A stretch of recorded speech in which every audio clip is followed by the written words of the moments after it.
povo de Deus, tudo bem com vocês? Eu espero e oro para que vocês estejam muito bem. E pessoal, hoje nós vamos falar sobre prudência. Você sabe o que isso significa?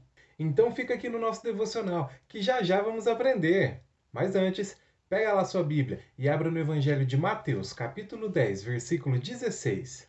E aí, já está com a sua Bíblia na mão? Olha lá, hein? Não esquece o nosso combinado. De antes de começar o nosso devocional, corre lá e pega a sua Bíblia. Você achou que a gente já ia ler, né? Mas a gente ainda não orou. Então fecha seu olhinho aí e acompanha o tio Luiz. Senhor meu Deus, muito obrigado, Pai, por esse dia. Abra, Senhor meu Deus, os nossos olhos para que a gente consiga enxergar, Senhor meu Deus, aquilo que o Senhor quer nos ensinar no nosso devocional de hoje. Seja com a gente, Pai. É em nome do Senhor Jesus que eu oro agradecido. Amém. Agora sim, bora lá. Mateus 10:16. E aqui diz assim: Eis que eu vos envio como ovelhas para o meio de lobos. Sede, portanto, prudentes como as serpentes e simples como as pombas. Espera aí. Eis que eu vos envio como ovelhas para o meio de lobos. Sede, portanto, prudentes como as serpentes e simples como as pombas. Agora eu entendi. E até já sei qual vai ser o personagem que nós vamos usar para falar hoje. E o seu nome é Nicholas Joseph Fleury. Ou só Nick Fleury mesmo. Como assim você não sabe quem que é o Nick Fleury? O Nick Fleury é esse rapaz simpático aqui, olha. E é o seguinte, galera, ele é o cara que tem tudo a ver com o nosso versículo de hoje. Porque ele já foi, assim, sabe, um herói na Segunda Guerra Mundial, onde lá ele lutou contra nazista e muitos outros vilões. Foram batalhas muito duras, tanto que o fizeram perder uma visão. Nessa última batalha, onde ele perdeu um olho, ele também, assim, ficou muito machucado.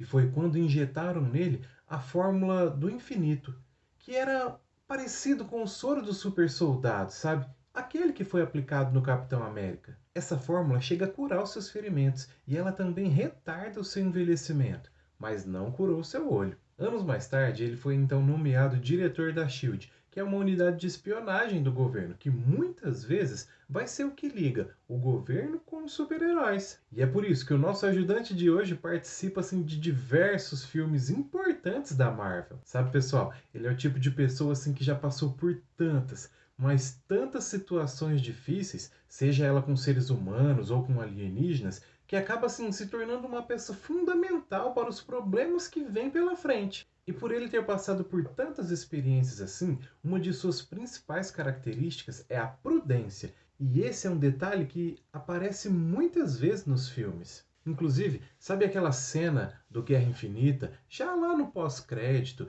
onde ele percebe que algo assim de muito estranho, muito esquisito estava acontecendo, porque as pessoas estavam desaparecendo, se desfazendo, né? Depois que o Thanos estalou os dedos, então ele percebe que precisava agir rápido. E ele consegue então mandar uma mensagem para Capitã Marvel antes que ele mesmo virasse fumaça.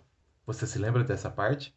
Então, prudência quer dizer mais ou menos isso, sabe? É estar atento com tudo que está acontecendo à nossa volta e saber tomar as decisões certas. E aproveitando essa característica de Nick Fury, nós vamos falar então sobre prudência. E você por acaso sabe por que nós precisamos ser prudentes? Pois bem, como cristãos, nós estamos nessa terra, mas nós não pertencemos mais a esse lugar, sabia disso? O apóstolo Paulo, em sua carta aos Colossenses, diz assim: Pois ele, no caso Deus, nos resgatou do domínio das trevas e nos transportou para o reino do seu Filho amado, Jesus. Sabe, pessoal, esse versículo então está nos dizendo que nós vamos morar no céu com Deus, onde é a nossa casa de verdade, porque foi Deus mesmo quem comprou essa passagem por intermédio de Jesus.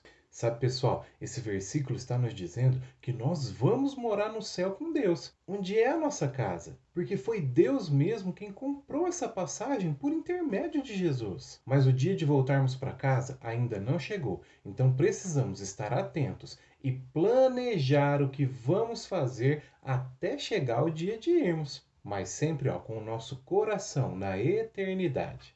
Ai, ai, vai ser tão bom quando a gente estiver lá. Pois é.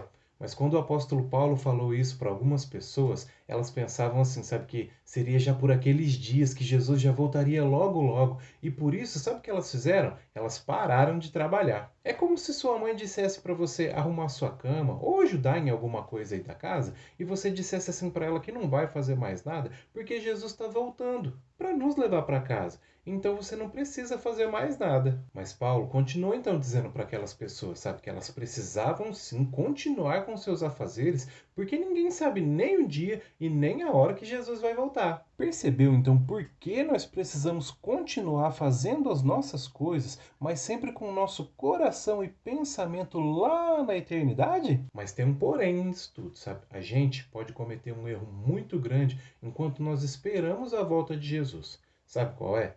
Acabar nos esquecendo que ele vai voltar e começar então a viver a nossa vida só para o trabalho, ou no caso de vocês, crianças, só para os estudos, e não termos mais tempo para falar com Deus nem para as nossas famílias. Quando nós combinamos as duas coisas, ou seja, tempo para Deus e para as outras coisas, nós estamos então assim, sabe, agindo com prudência. Sabia disso? Veja o exemplo de Jesus. Ele também foi criancinha, sabe? E com certeza brincou muito com os seus amiguinhos. Mas ele, olha, nunca deixou o seu propósito de lado. E é isso que nós aprendemos com ele, sabe? Viver uma vida simples, equilibrada, com tempo para o trabalho e também para a família, com tempo para os estudos, mas também de oração e leitura da Bíblia. E aí eu te faço então uma pergunta. Você já tentou planejar a sua vida? Então esse vai ser o nosso desafio da semana, sabe? Então você vai fazer o seguinte, olha, tira um tempinho aí para você pensar nesse nosso devocional de hoje, em tudo que nós falamos aqui.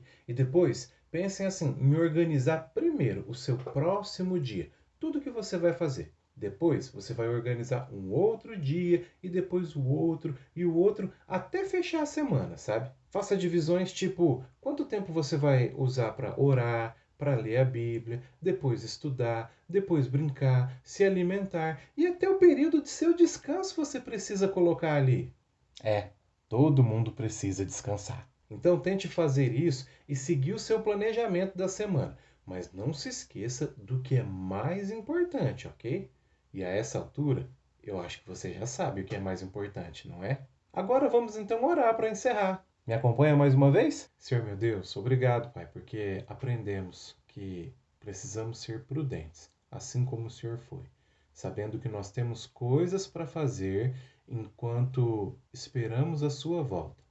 Nos ensina, Senhor meu Deus, a não perdermos tempo com coisas que não vão trazer nada de bom para a gente. Ensina a gente a ter muito mais tempo com o Senhor, que é o nosso verdadeiro amigo e vai nos ensinar tudo o que nós precisamos.